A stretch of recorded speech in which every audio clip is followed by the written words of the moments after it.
Vamos iniciar então o curso Desvendando o Protocolo BGP. O módulo 1 então é a internet e o papel do BGP, que possui esses tópicos aqui.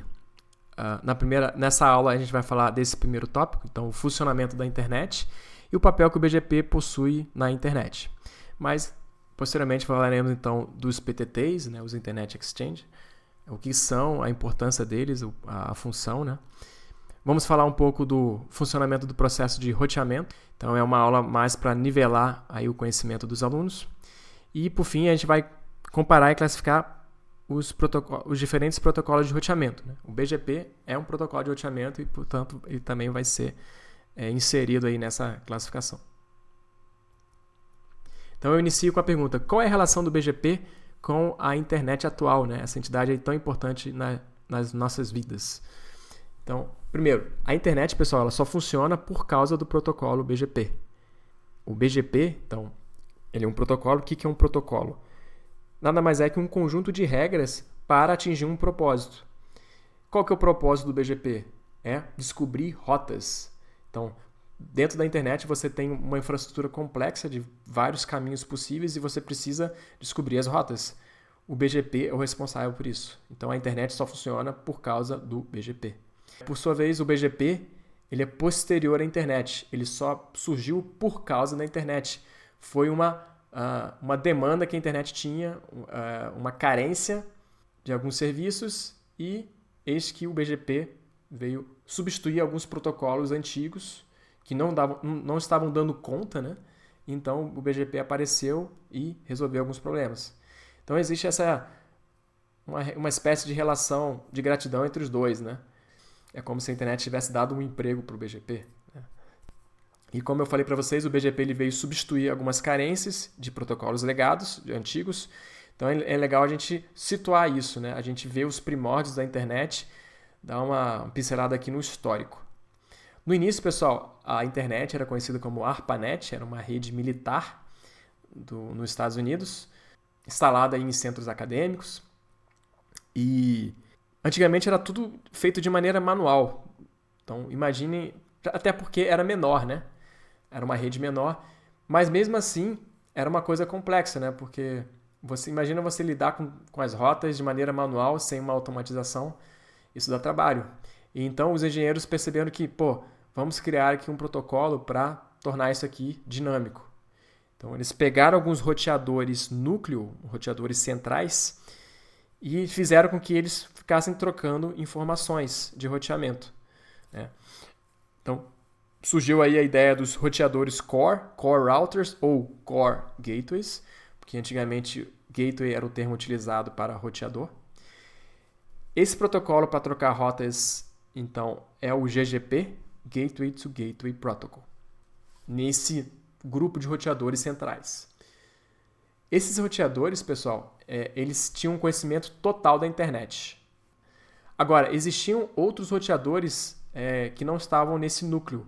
Então, eram os roteadores não núcleo, ou os non-core routers, né?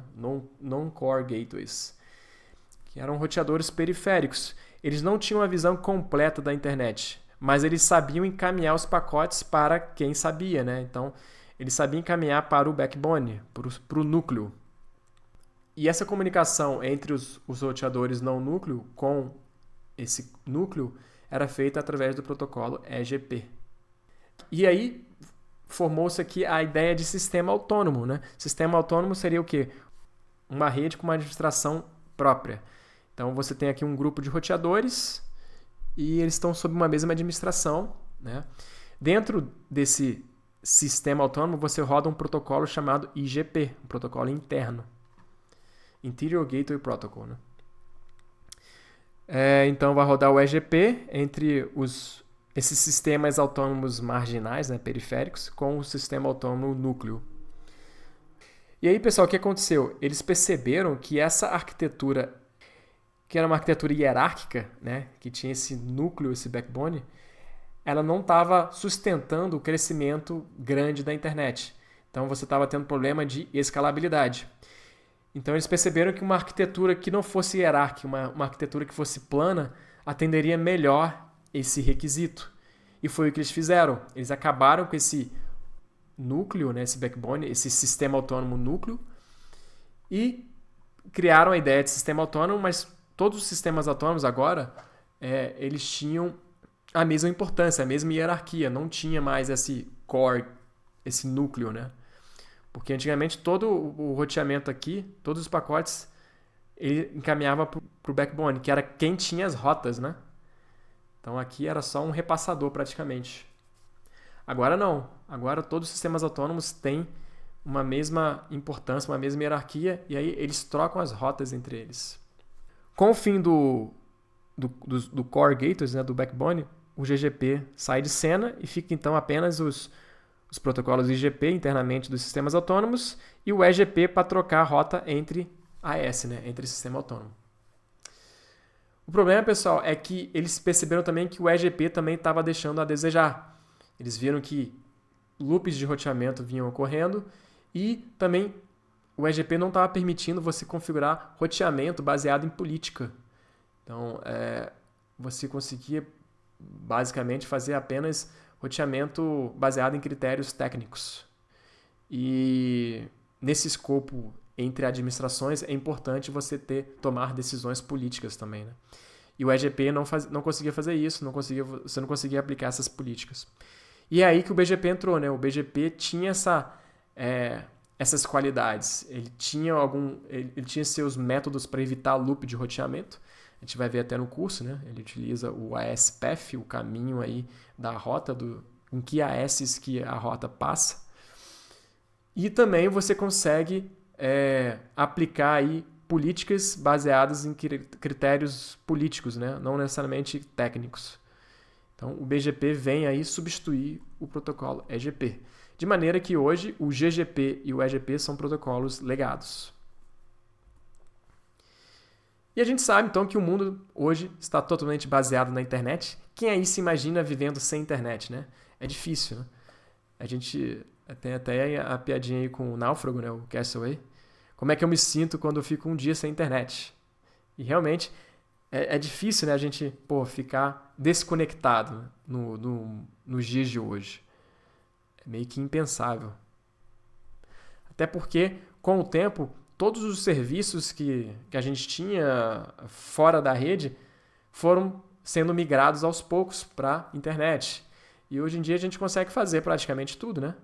Então, você quer pagar uma conta, você tem o Internet Bank, você consegue trocar mensagens aí, tem parte de navegação, redes sociais também, que faz muito sucesso, né?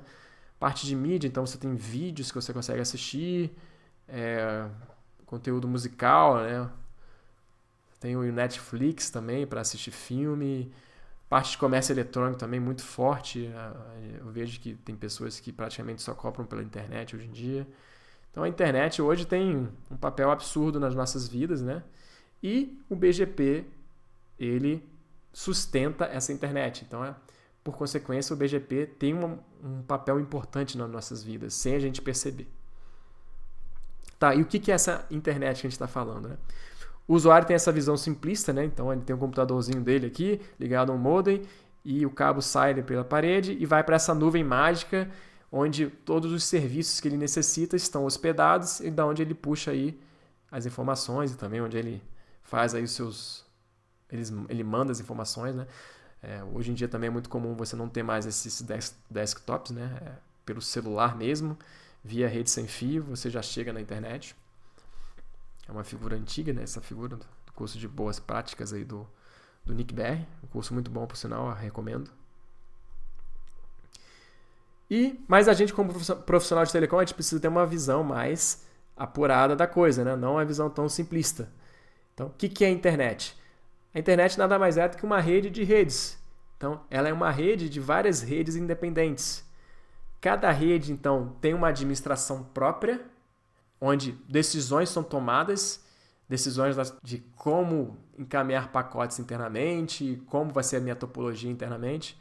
Então, cada empresa dessa tem uma autonomia para decidir, né, como que vai funcionar a rede dela. Então, e daí surge aí o conceito de sistema autônomo, né? Vitor, um sistema autônomo então é uma empresa? Não necessariamente, né? Em geral uma empresa pede um sistema autônomo, e aí ela passa a ter autonomia sobre alguns endereços, sobre o seu endereçamento IP. Agora, pode acontecer de um sistema autônomo englobar aí várias empresas. Então, não necessariamente existe essa relação única, né, de sistema autônomo e empresa.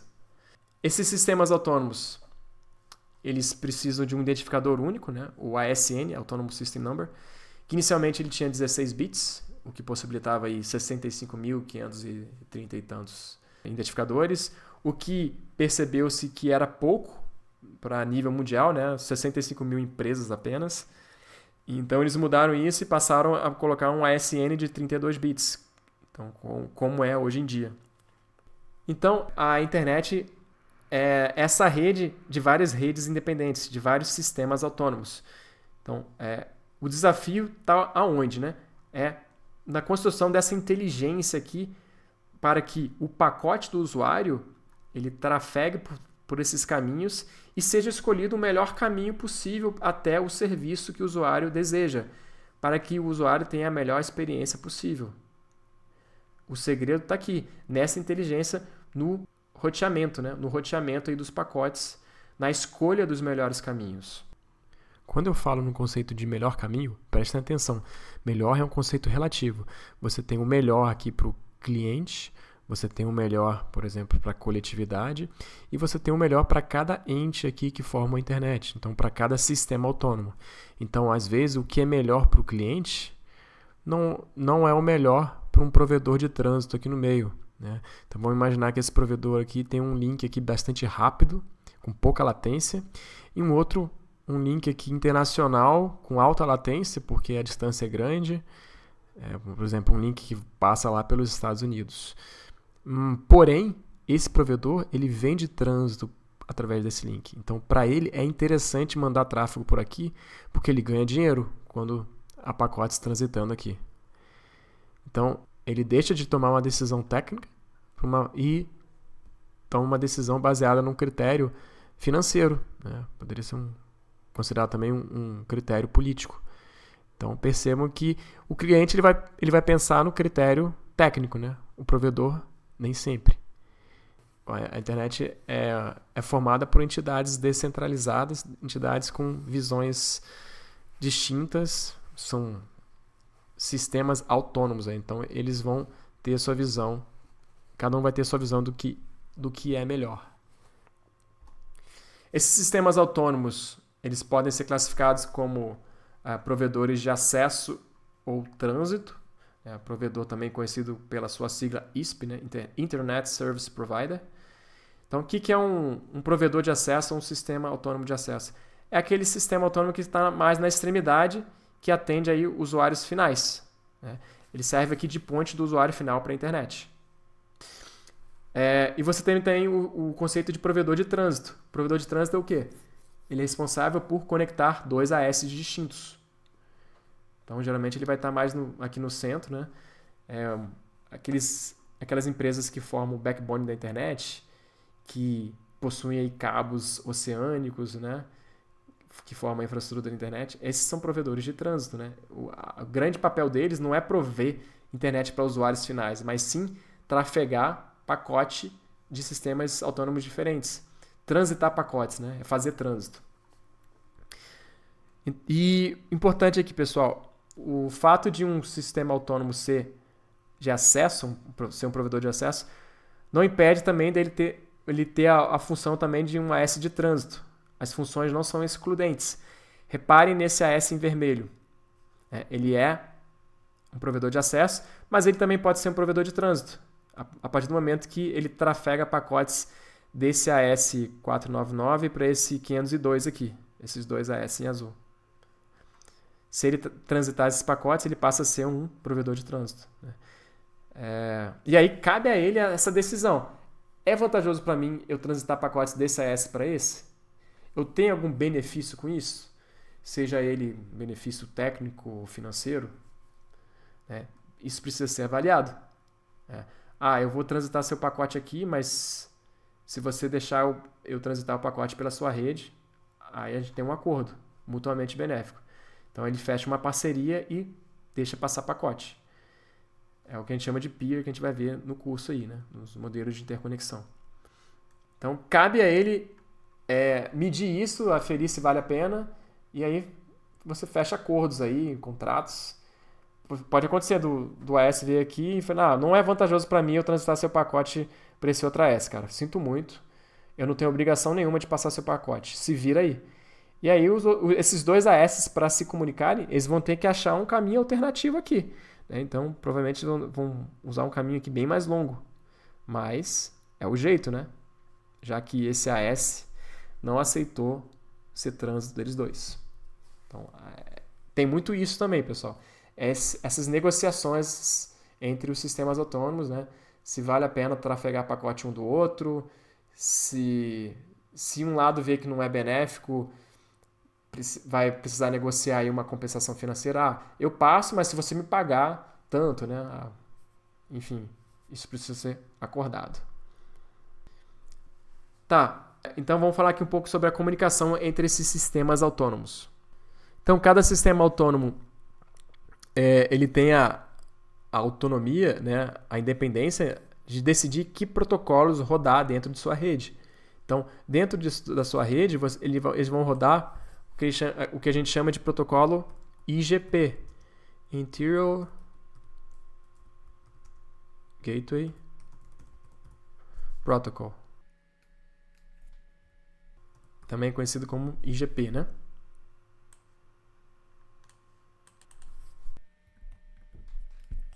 E aí esse AS aqui, o 65537, ele estudou, avaliou e decidiu, dentro da minha rede, eu vou rodar um protocolo RIP V2. Quero saber, o RIP me atende aqui, escolhi o RIP. E beleza, ele tem direito, por mais louco que possa parecer, ele decidiu utilizar o RIP e ninguém pode se intrometer, né? É uma decisão interna, ele tem autonomia para isso. Já esse outro AS aqui, ele avaliou melhor e achou por bem rodar o protocolo OSPF. Então, cada AS aqui rodando um protocolo diferente. Tá, e essa lacuna aqui entre os AS? Um roda RIP e o outro OSPF. Entre eles, o que eu vou rodar? Eu vou rodar um protocolo chamado Exterior Gateway Protocol, que é sigla cuja sigla é EGP. Né? Esse é o nome da classe, né? O principal representante dessa classe é o protocolo BGP, né? O principal e único, né, atualmente. Então, o BGP é o protocolo EGP, responsável aí pelo roteamento entre dois sistemas autônomos diferentes. Então, esse AS aqui vai ter suas redes próprias, né? Então, ele vai gerar aí prefixos. O que é prefixo? É a informação rede máscara, né? Rede / máscara forma um prefixo. Então, esse AS vai gerar prefixo e trocar com o seu vizinho aqui, né? O seu vizinho BGP. Então, percebam, já estou falando outro conceito, que é o vizinho BGP. Para o BGP funcionar, antes de mais nada, você precisa formar vizinhos. Uma vez que você formou a vizinhança BGP, aí sim você pode trocar os seus prefixos. Tá certo? Então, um aprende a rota do outro. E aí, um fica alcançável pelo outro. Basicamente, é assim que funciona. Eu gosto de fazer uma analogia, por exemplo, com, sei lá, o direito, onde cada sistema autônomo desse seria um país. Então, cada país tem uma lei, né? Então, essa lei seria o protocolo IGP. E, entre os países, na fronteira, você precisa ter a relação dos países. Vai prevalecer o quê? A lei do país de cima ou a lei do país de baixo? Nenhuma, né? Você vai ter alguma outra coisa que vai reger a relação dos dois. No caso, o direito internacional, né? Que seria o responsável. Então, o BGP seria essas relações internacionais. Ele atua aqui nas regiões de fronteira. Então, é isso, pessoal. A gente encerra por aqui, fazendo uma pincelada no que foi visto. Então, vimos a relevância aí da internet, a importância da internet no cotidiano de todas as pessoas. E vimos que o BGP ele é o responsável pela inteligência por baixo dessa infraestrutura da internet. Então, o BGP, ele é muito importante, ele acaba sendo muito importante na vida das pessoas sem elas saberem, né? Então, o BGP, ele é o responsável pela troca de redes, de prefixos, que foi o termo que a gente utilizou, entre sistemas autônomos diferentes. E aí a gente conceitua também sistema autônomo, que nada mais é que um conjunto de roteadores sob uma mesma política de roteamento ou sob uma mesma administração. Então, esse é um conceito importante que a gente vai utilizar aí no decorrer do curso. Próxima aula, então, a gente vai seguir o módulo 1 e vamos falar um pouco sobre PTTs, pontos de troca de tráfego. Tá certo? Então, muito obrigado. Até a próxima aula.